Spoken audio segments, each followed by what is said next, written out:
Welcome to the first presentation in the Lumen Christi Institute's spring webinar lecture series. I'm Michael Le Chevalier, Associate Director of the Lumen Christi Institute.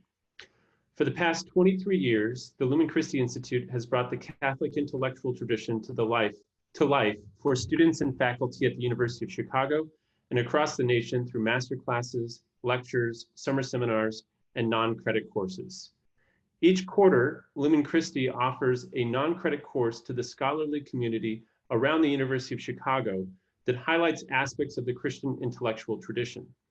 The courses often treat a biblical, topical, or historical theme, with guest presenters from the University of Chicago or nearby institutions. Recent courses include St. Paul, examining the major letters of the Apostle to the Nations, a series on modern science and Christian faith, and a series on Hillbilly Thomist, Flannery O'Connor's Catholic Imagination.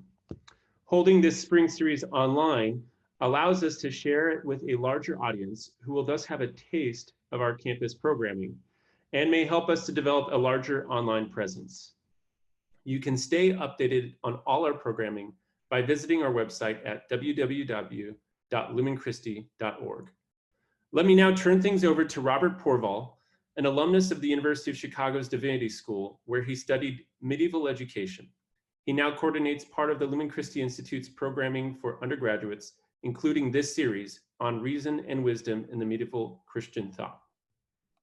Thank you, Michael. As Michael said, tonight's lecture is part of a series on reason and wisdom in medieval Christian thought.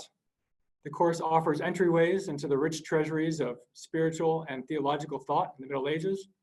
Especially, the course highlights the persistent tension in medieval thinkers between contemplative and rational, that is, dialectical ways of knowing God. For example, in upcoming weeks, we'll host Professor Aaron Canty on Anselm of Canterbury, Professor Brian Carl on Thomas Aquinas, and Professor Barbara Newman on Hildegard of Bingen. At the end of the session, I'll be moderating the question and answer, reading your questions. If you can pose a question at any time using the Q&A feature at the bottom of your screen. We'll privilege at the outset the questions from students in the audience. If you have any difficulty with the connection, you can always find the link in the live stream in this video or at the top left of your Zoom screen, I hope. There is no presenter who would be better suited to open this course than Bernard McGinn. Professor McGinn is the Naomi Shenstone Donnelly Professor Emeritus of Historical Theology of History of Christianity in the Divinity School and on the committees of Medieval Studies and General Studies at the University of Chicago. He has written extensively on the history of apocalyptic thought, Christian spirituality, mysticism. He's an internationally sought speaker and a regular contributor to Lumen Christi programming. Professor McGinn, let me hand the floor over to you. And do you want to unmute yourself and begin your I'm unmuting myself. Good. All right, we've got you. Oh, thanks be to God. I feel like I finally moved into the modern world at my age. Well, I want to thank everybody, please, who are men and women who are listening to this. And it's a very new kind of technology for myself, but I especially thank Michael and Robert and the whole technical staff at Lumen Christi for setting this up and giving me the opportunity to talk about someone who is very, very important for me, Gregory the Great. Gregory the Great lived in hard times. He was born in 540, which is the year when the Great Plague, the bubonic plague, first struck Western Europe and devastated Constantinople and Italy and many other places, and then continued on for many, many years after that. So he was familiar with what we're all undergoing today in a number of different ways. And I would just, on that note, ask you to, pray for all those who are suffering through our current plague and keep them in your mind. He also lived in the middle of a time of tremendous turmoil as the ancient world really collapsed, particularly in Italy and elsewhere. I mean, he was a young man at the time of the Ostrogothic Wars as one wave of barbarians came into Italy, and he grew up and lived in the middle of the last and in some ways worst of these barbarian invasions in Italy, which are the Lombard invasions beginning about 568 or not. Gregory lived on a kind of hinge time. It was the hinge between late antiquity and the early Middle Ages. So there's many ways of saying, you know, was Gregory a late antique figure, a late Roman, and he was, but also was Gregory, you know, the first medieval figure, or the first medieval pope, certainly, who set much of the agenda for what was going to happen in the next, 10, 12, or 10 centuries at least. So he's a fascinating figure and somebody who I think repays our knowledge today. His world is a different world. He's not necessarily easy to read, but if you're going to understand the Catholic tradition throughout its history, especially in the medieval period, you have to understand Gregory the Great. Even the reformers, Martin Luther, loved Gregory the Great. He said he was one of the few good popes, and he knew Gregory's writings in and out. So Gregory is of exceptional importance. Let me just give you a very brief a sketch of his life. As I said, he's born in 540 from very high aristocratic circles in Rome, and was given a very good education.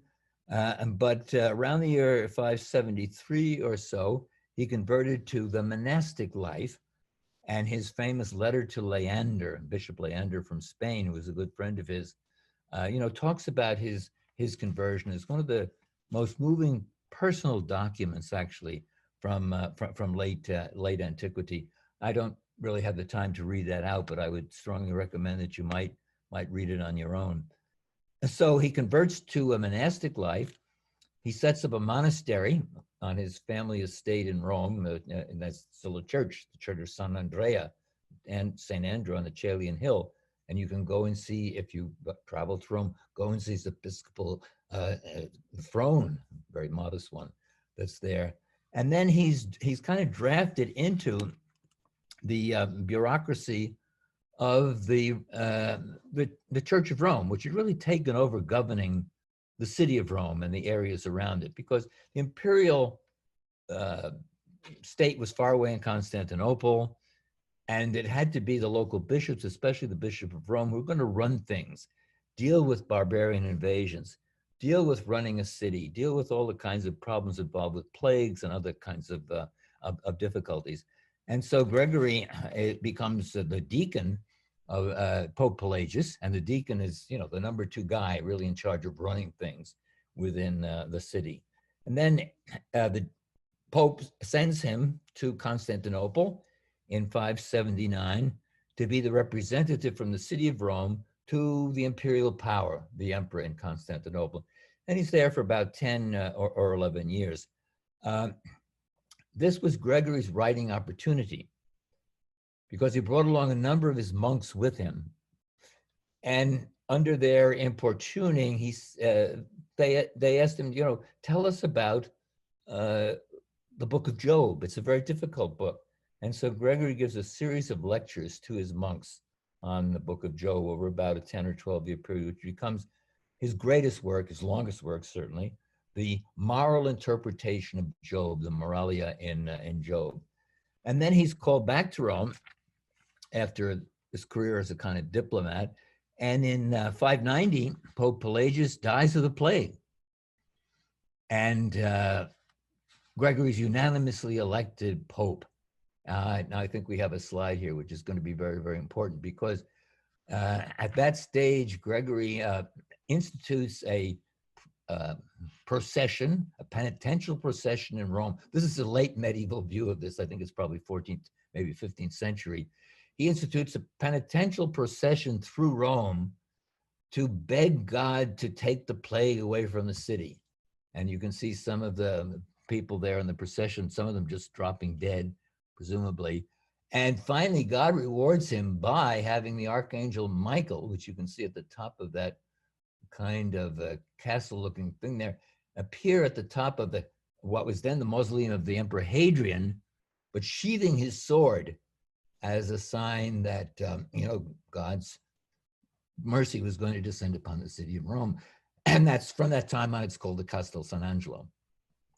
So Gregory's elected Pope in 590, and he has a great difficulty, accepting this, because he wanted to flee the Rome. He wanted to be a monk. He wanted to have a very quiet life. And I just want to read you here a brief passage from his letter to Leander at the beginning of the commentary on Job. And he says, later the burden of pastoral care was laid on my shoulders, although I objected and resisted, because the ministry of the altar was already burdensome.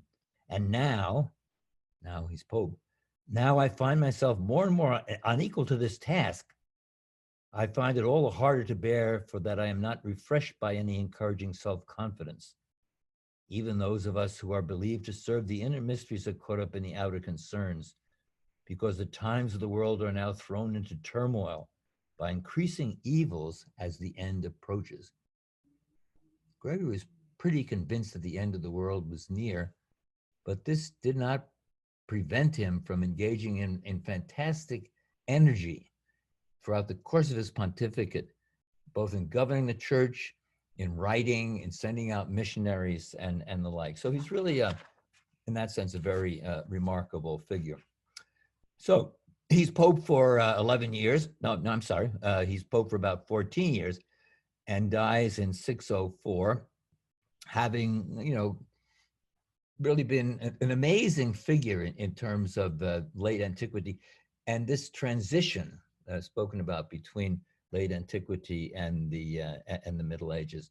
On his tomb, there is inscribed a Latin inscription, Consul Dei, the Council of God.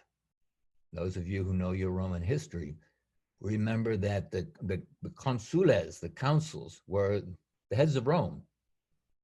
Now it's the Pope who is the consul, but he's not the consul Res Publicae Romanae of the Roman Republic. He's the Consul Dei. So what about Gregory's writings, and which are very, very extensive? And so let me just say a little bit about that before I talk more about his thought.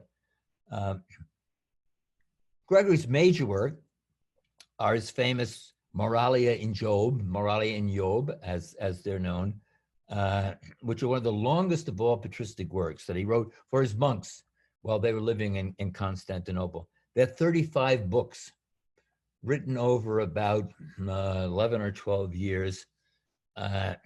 In the modern critical edition, there are about 1,400 pages of Latin. There was an old translation made of the whole of this in 1,900 pages back in the mid-19th century. There is a modern French translation. It's one of the great classic works. People who've read through all of this say, well, he talks about everything except Job. He does talk about Job. But, he really felt that to talk about the book of Job was to talk about the essence of Christianity. And you might ask why. That's because he sees Job as a biblical type, a biblical, in that sense, forerunner and prototype of Christ in his sufferings. But not just Christ who suffered on the cross, but the totus Christus, the entire Christ, that is head and body. And so the sufferings of Job and Job's endurance and Job's persistence is not just a message about announcing the figure of Christ and Christ's life, but it's a figure about the life of the church, that all members of the church as members of Christ are going to have to live the way Job did. That is, they're going to have to endure, and they're going to have to accept suffering. So it's a tremendously rich work. As I said, it's not much read today, possibly because it's so long. But it's one of the great classic works of the patristic past. Gregory also wrote a lot more. He wrote, again, he's primarily a scriptural writer. And along with the moral interpretation of Job, he writes a series of homilies on the book of Ezekiel. There are 2 books there with about 22 homilies. And you say, why Ezekiel? Ezekiel was the hardest book of the Old Testament to understand. And so he doesn't comment on the whole of the book of Ezekiel, but chapters 1 through 4, and then chapter 40. These are written while he's Pope in the 590s. And they were probably given not just to monks, but also to a more mixed audience of monastics and educated Christians. In some ways, this is one of the heart centers of Gregory's mysticism. But he also spoke in a more popular vein. And so I would also advise people to read his gospel homilies. These were 40 gospel homilies that he delivered to the congregations in Rome, again, probably in the early 1590s to 1593. And if you note, there's three kind of different audiences here. The Moralia were given to his monks. The gospel homilies were given to the Roman congregation. The homilies on Ezekiel are kind of an in-between genre given to a variety of the population. Along with these, he has a commentary on the Song of Songs, a commentary on First Kings, and then he also wrote a very, very important book for the Middle Ages, what he called the Liber Regulae Pastoralis, the Book of Pastoral Rule. The Book of Pastoral Rule. And this was a handbook for bishops. A handbook for bishops. And he wanted bishops to live according to a regula, a rule, just as he as a monk had lived according to a regula. So he was, in a sense, trying to write a kind of rule for clergy that he realized couldn't live as monks, but still had to live according to certain kinds of a certain kind of regular life. So he talks about the requirements of the pastoral office, the life of the pastor, how the pastor should teach, and all the virtues that go along with the pastoral life. Written primarily for bishops, but throughout the Middle Ages, really read by all the clergy as the kind of, their how to do it book about how to be a good pastor. Finally, I should mention, I'm not sure this is, the dialogues in 4 books, Dialogi. These are accounts of the lives and miracles of the Italian saints of his era. That is primarily of the 6th century, late 4th and late 5th and 6th centuries. And they're filled with miracles. They're filled with very polite stories, but they're also very significant about the kind of popular spirituality of the time. And they include in book 2 our only real source for Benedict of Nursia. It's the life of Benedict. And otherwise, Benedict is almost unknown except for the rule of Benedict. Gregory was not a Benedictine. He was a monk, but he didn't follow Benedict's rule. But he recognized that Benedict was the greatest monastic figure of Italy of his time, and he wanted to convey that message to later society. And this was immensely popular. Everybody read this. It's one of the classics of hagiographical literature. And again, it's the 2nd book of the dialogues of Gregory the Great. And by the way, most of these shorter works are available in English. I won't wave the books at you here. They're off to my side. The Moralia, no. There was as I said, a mid-19th century translation, very difficult to read. There's a modern French translation. But all the other books that I've mentioned, the shorter ones, are available in modern and good English translations, and I think are certainly worth looking at. Okay, so what about Gregory's theology? Well, different scholars have considered it in different ways, different Gregory scholars. The French scholar Claude Dargain spoke of Gregory's theology as a morality and spirituality of interiority, very important word. A French monk, Patrice Catry, has a wonderful phrase, I'm quoting here: Benedict gave Western monks a rule, Gregory gave them a mysticism. My friend Jean Leclerc spoke of Gregory as the doctor of desire. That too is a wonderful phrase, doctor of desire. Another scholar of late antiquity, Jacques Fontaine, spoke of Gregory as a moralist of conversion. I mean, all of these characterizations are true. They just give you, a certain aspect. I hope you're looking at this slide, which is very significant. You see Gregory as Pope. He's got a nice tiara on, and a dove speaking in his ear. That, of course, is the Holy Spirit, who is inspiring him as Gregory has this stylus in his hand. And that's his biographer, the deacon, I think it's Deacon John, hiding out, but peering in and seeing this. This is the most popular image of Gregory in Western culture. So I want to talk a little bit about Gregory's theology and his mysticism. And I'm going to divide this into two parts. First, Gregory is the master of spiritual exegesis. And then secondly, the fundamental lines of Gregory's mysticism, which I think can be presented under the major headings of the terms compunctio, compunction, and contemplatio, contemplation. There's much more in Gregory in all those thousands of pages, but let me say a little bit about it. Gregory founded his theology on exegesis, and he's one of the masters of the exegetical tradition in medieval history. For him, the Bible is the source of all truth. And he also has a very imaginative way of, speaking about the Bible. He thinks of it as the door to truth, the forest of ultimate meanings. He speaks about it at times as under the watery images of the sea and the river. He talks of it about as a mountain we have to climb. He talks of it as a flint stone, which can be struck to produce the flash of spiritual understanding. He speaks about it as food and drink. He speaks of it as a mirror in which we see ourselves in God. And I hope we have a slide here.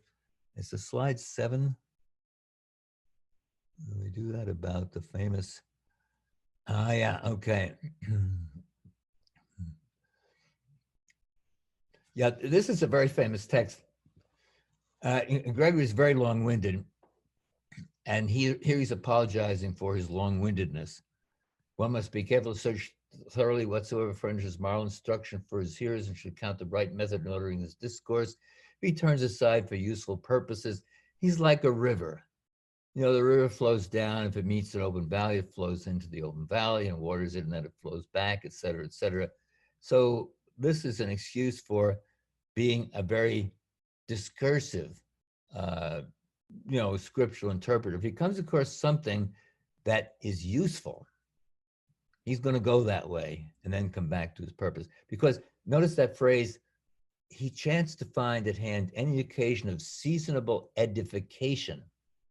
That's what the scripture is all about. It's about edification.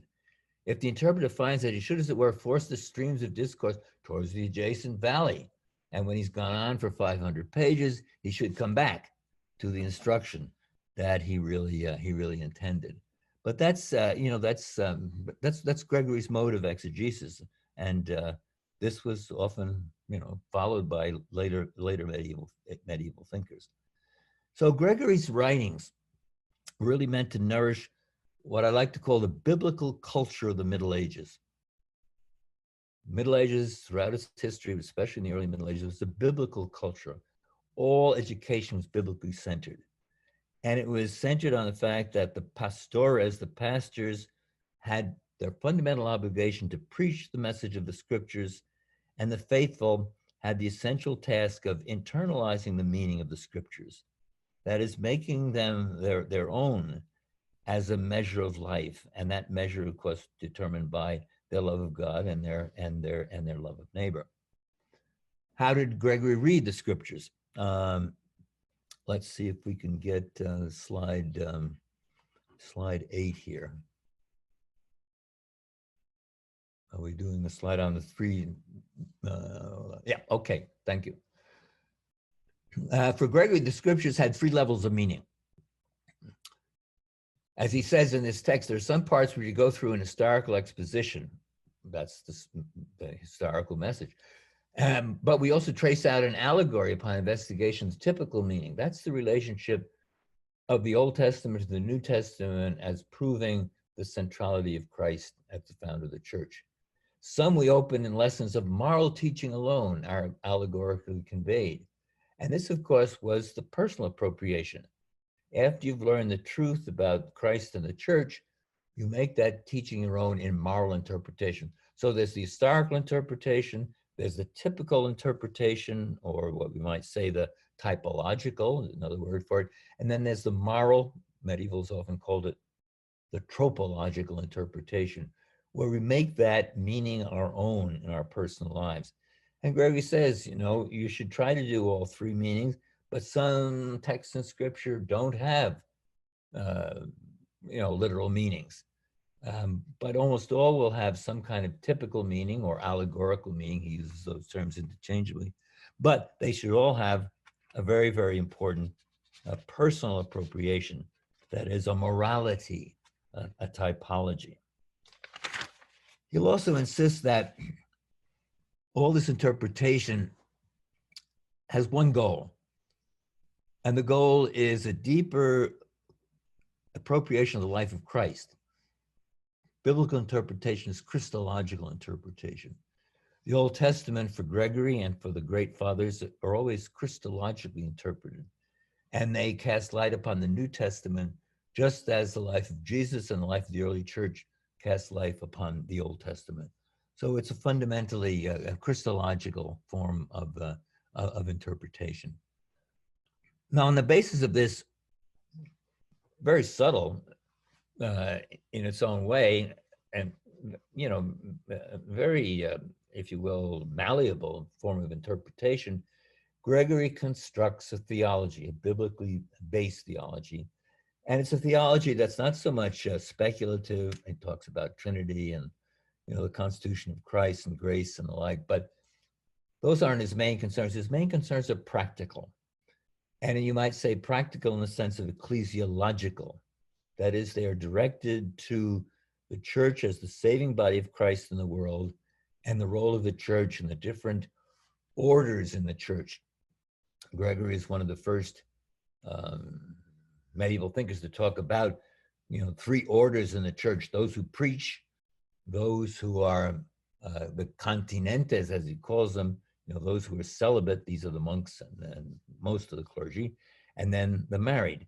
But he sees a kind of interaction between each of those three because he's very, and he emphasizes to a great extent the concordia, the agreement of the different orders in the church, both himself as Bishop of Rome, the order of bishops, and then these three orders of the predicatores, continentes, and coniugate.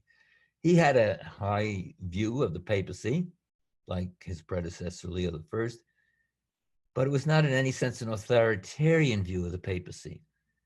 He believed the Bishop of Rome was the first among equals, and he treated other bishops, both in the East and the West, in that way. He would disagree with them on certain kinds of things, but he never thought of himself as somehow above the church. He was a part of the church, though given a unique position in this concordia of the church. But if you're going to say something about Gregory's theology, and here I get to the more significant dimension, I call it maybe the mystical dimension of Gregory's thought, I think we'd want to call it an experiential theology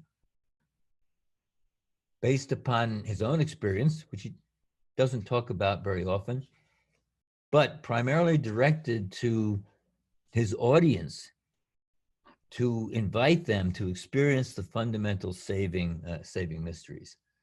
And here I want to talk about four terms briefly, and then we'll kind of open it up. And we have a couple of readings that relate to these. The first term is flesh, caro. Second term is desire, desiderium. The third term is compunction, compunctio, piercing. And the fourth term, very central to Gregory, is contemplatio, that is contemplation. First, caro, flesh, or carnalis, which is, of course, a very, very biblical term. And if you read Gregory, as a number of medieval authors, you often get a kind of pessimistic idea that they're really against human life and they're really against the whole created world, etc. That's not really true if you read him more closely. Gregory distinguished between caro juxta naturam, the flesh according to nature, which was good, had been created by God. And then what he called the caro juxta culpam, the flesh according to sin, Adam's sin, which of course was the frailty of fallen flesh under which we all live. So Gregory was a strong supporter of the goodness of human flesh as created by God. Indeed, he got into a big quarrel with the Patriarch of Constantinople about the reality of the resurrection of the body, where the Patriarch wanted to say, well, it's kind of spiritual. Gregory said, caro, the flesh is important, it has to be resurrected.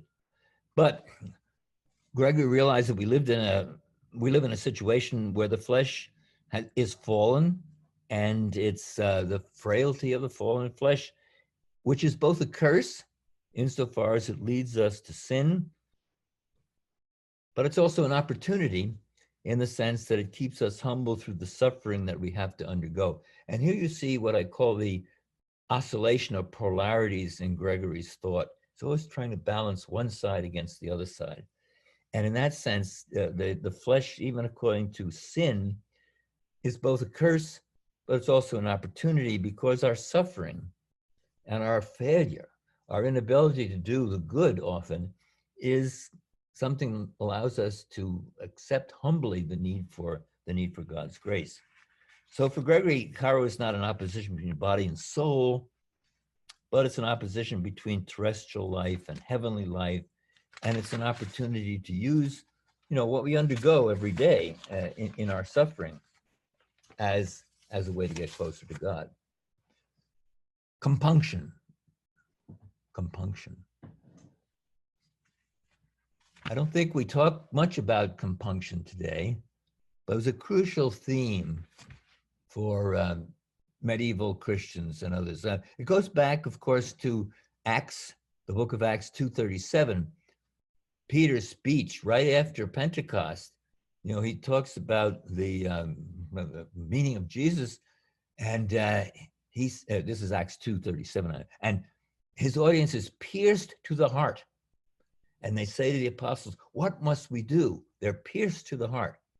And compunction is this notion of piercing. It's also very close to the whole notion of conversion that the New Testament expresses in the term metanoia. That is, it's a fundamental value of the Christian life, compunction. And it's a basic sorrow for sin, religious awe, sense of detachment from the world, a longing for God, even a kind of joy in God. And Gregory talks about compunction over and over again, and medieval authors, especially monastic, but others also talked about compunction. And he says there are two main kinds of compunction. This is very important, and you have the text here. Two main kinds of compunction, because the soul thirsting for God is first pierced with fear and later with love. First overcome with weeping, which he sees are sins and eternal punishment. Then fear abates, kind of security is born from the confidence of pardon. Intellectual soul is inflamed with a love for the heavenly joys. So you need both kinds of compunction. You need to start with compunction of fear over your status as sinner. He calls this the lower watering, actually, regum inferius. But then it's supposed to move you on to the higher watering, which is the compunction of love. So the movement from the compunction of fear up to the compunction of love is a necessary part of the whole Christian life. And I think it's something that I probably would, portray or certainly invite more reflection today.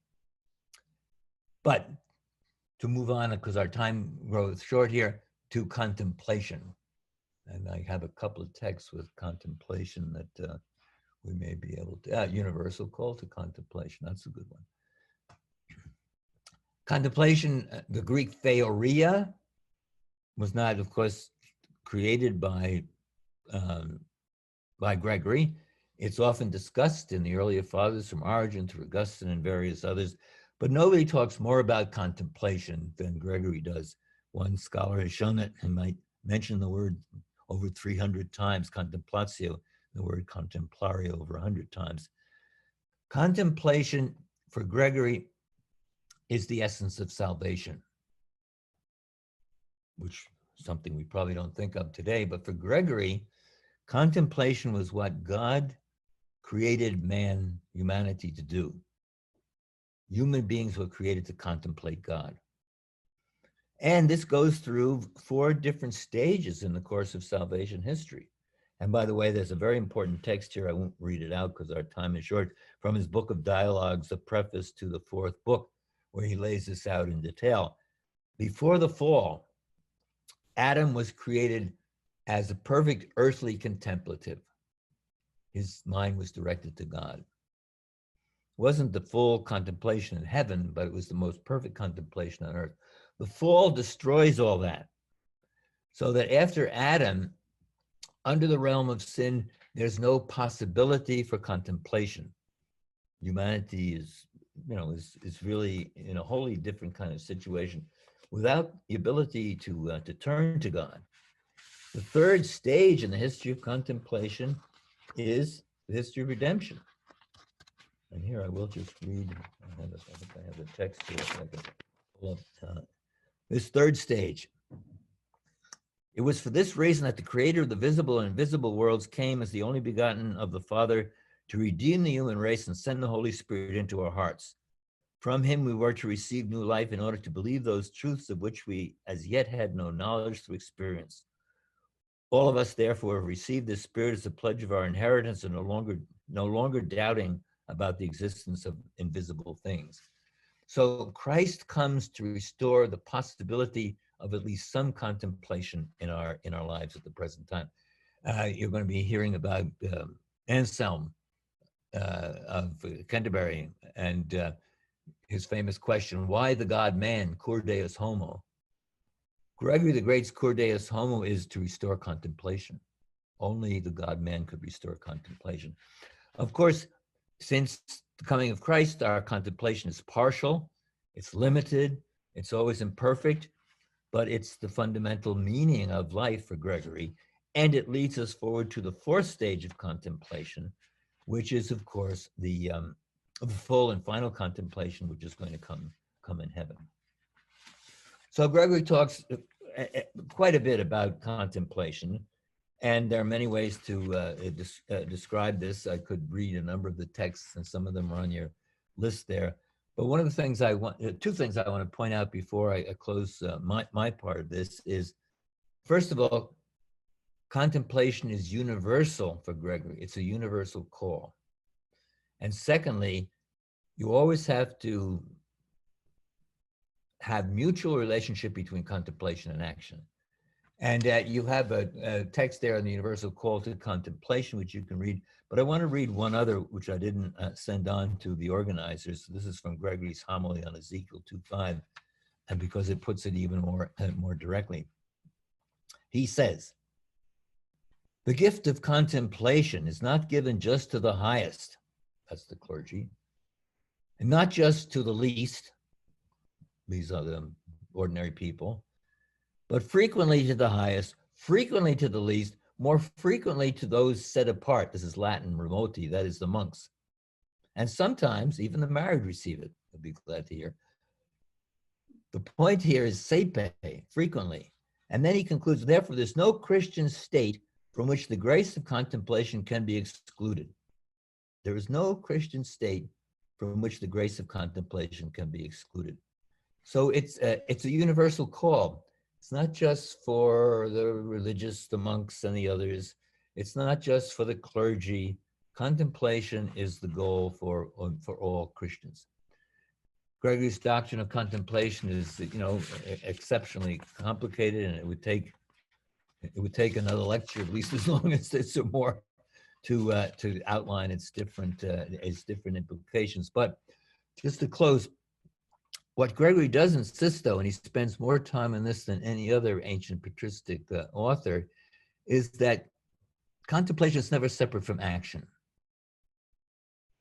the Christian is called both to be a contemplative and to be active in the world. And he uses it both in the regula pastoralis, the pastoral rule, and elsewhere. He uses many, many scriptural models, but especially he uses the model of Jesus, because he talks in several places about Jesus preaching to the crowds, healing the sick, and doing all sorts of good works. But then at night, he would go up to the mountain to pray to his Father. So the ideal of the Christian life, difficult as it may be, is this balance between contemplation and action. And here I'll close by, just citing one text is again from the homily in Ezekiel, in book 2, homily 2. By means of the active life, we ought to pass to the contemplative life. And sometimes, by what we have seen within the mind, the contemplative life should better recall us to the active life. So you have to be both, as Gregory teaches us. Thank you.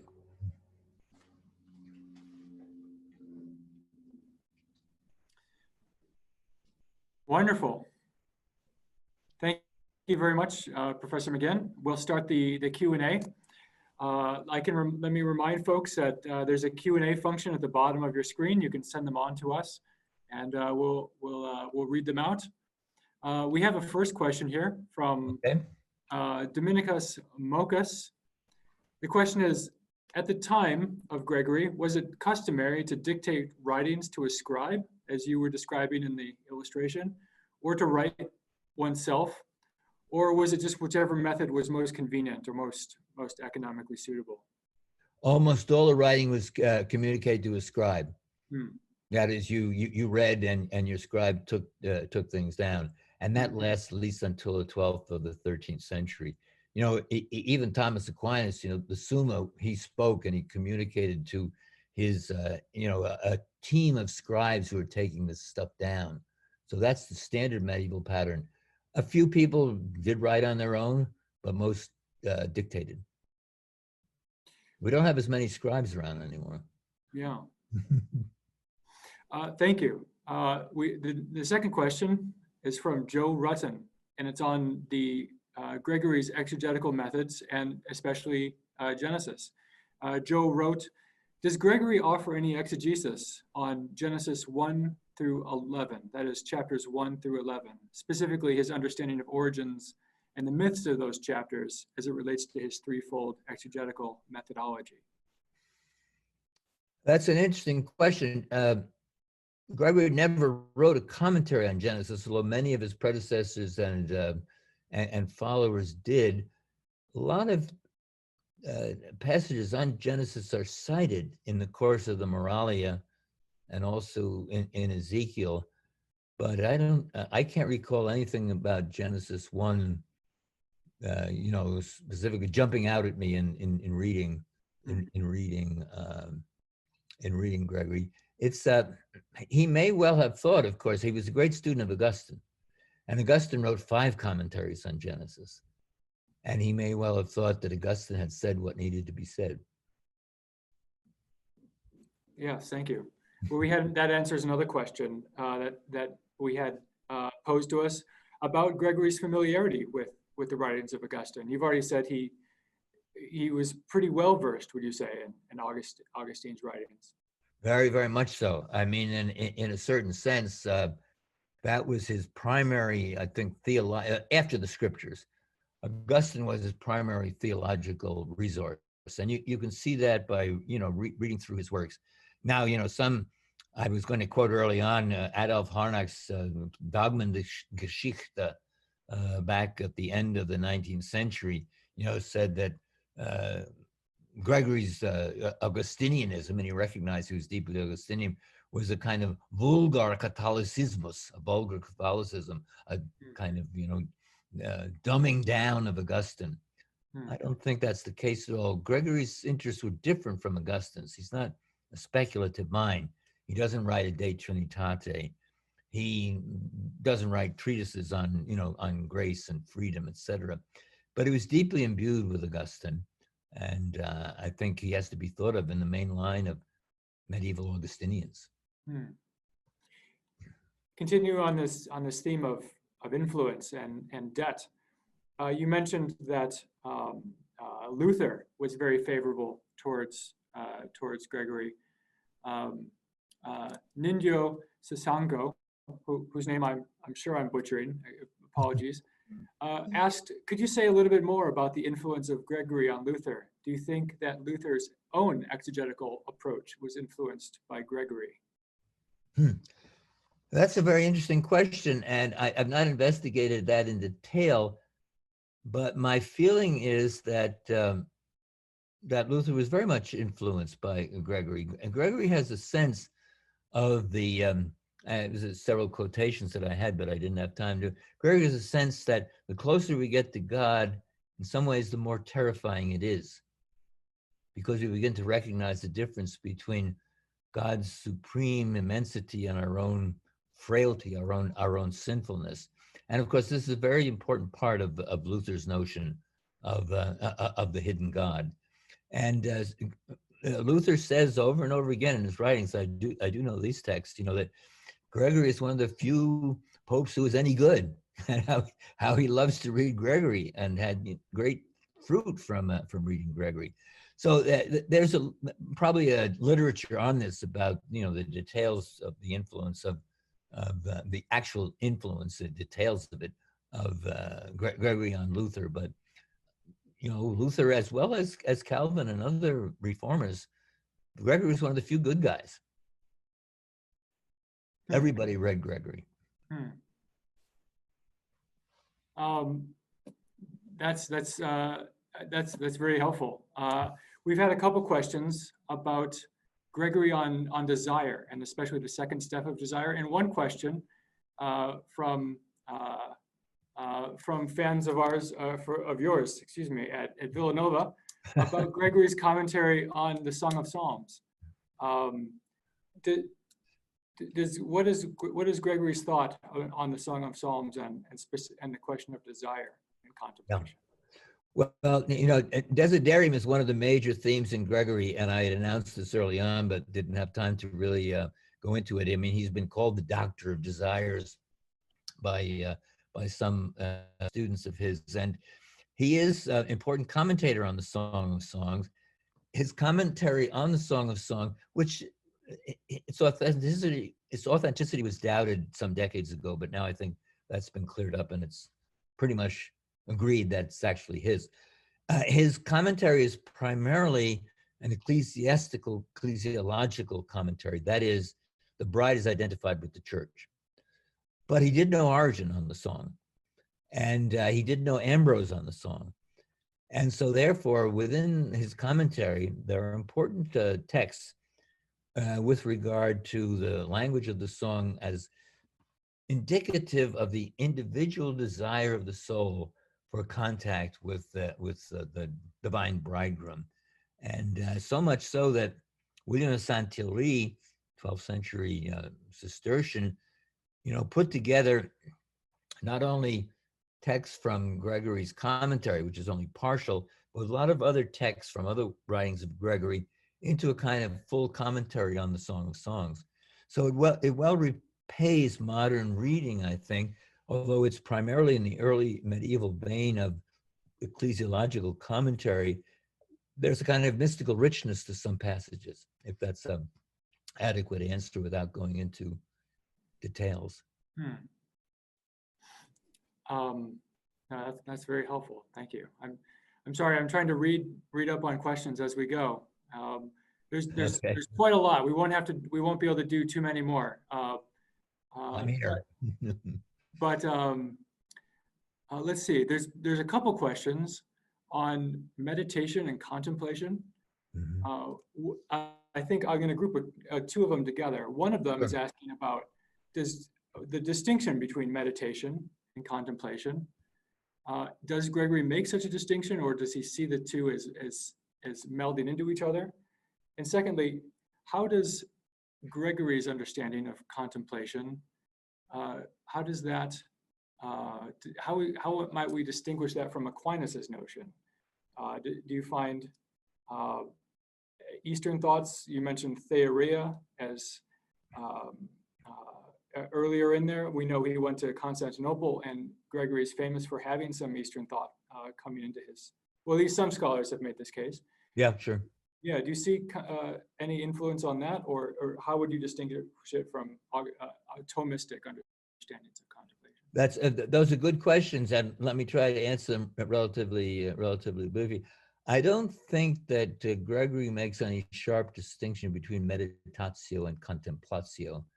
He sees these as kind of flowing together. He concentrates primarily on contemplatio, but both those terms are very widely used in the patristic past, and even in the medieval period, the 12th century and 13th century, when they begin to distinguish, between lectio, reading, and meditatio, meditation, then oratio, prayer, and then contemplatio, 12th century, and afterwards, they see those very much as a continuum rather than discrete kinds of operations. And I think that's very much the case with Gregory. Gregory's notion of meditatio, I think, is best described as a very practical and even if you would say kind of diffuse notion.